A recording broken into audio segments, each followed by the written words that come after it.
సిద్దిపేట జిల్లా హుస్నాబాద్ పాలిటెక్నిక్ కళాశాల ఆవరణలో విద్యార్థులు వినూత్నంగా నిరసన తెలిపారు. టెక్నికల్ ఎడ్యుకేషన్ను శక్తి శాఖలో విలీనం చేయొద్దంటూ విద్యార్థులు మానవహారంగా ఏర్పడి ఆందోళన చేపట్టారు. ఐటీఐ, పాలిటెక్నిక్ విభాగాలను శక్తి శాఖలో విలీనం చేయడం వల్ల విద్యార్థులకు ప్రయోజనం ఉండదని పేర్కొన్నారు. పాలిటెక్నిక్ అనంతరం బీటెక్లో ప్రవేశాలకు సీట్ల సంఖ్య పెంచాలని జీవో నెంబర్ 92 ఉపసంహరించుకోవాలని డిమాండ్ చేశారు. ఫీజు రియంబర్స్మెంట్ పెన్షన్తో పాటు పెండింగ్ బకాయిలను వెంటనే విడుదల చేయాలని కోరారు.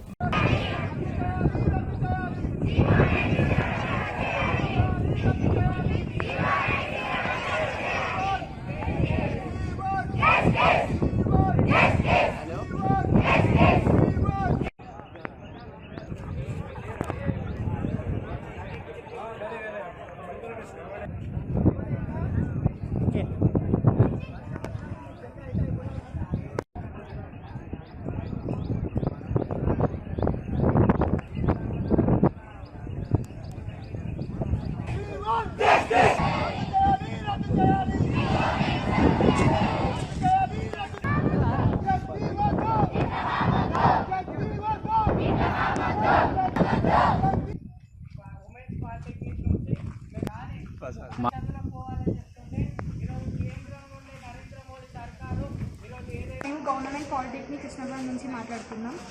ఏదైతే జియో 97 అనే స్కీమ్ని మీరు ఇంప్లిమెంట్ చేశారో అది మాకు వెంటనే వెనక్కి తీసుకోవాలని కోరుకుంటున్నాం.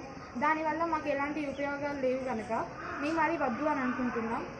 మీకు అన్నీ చేయాలని ఉంటే మాకు ఈ సెట్ తర్వాత ప్రతి ఒక్క బీటెక్ కాలేజ్కి 2 సీట్స్ అవైలబుల్ ఉన్నాయి.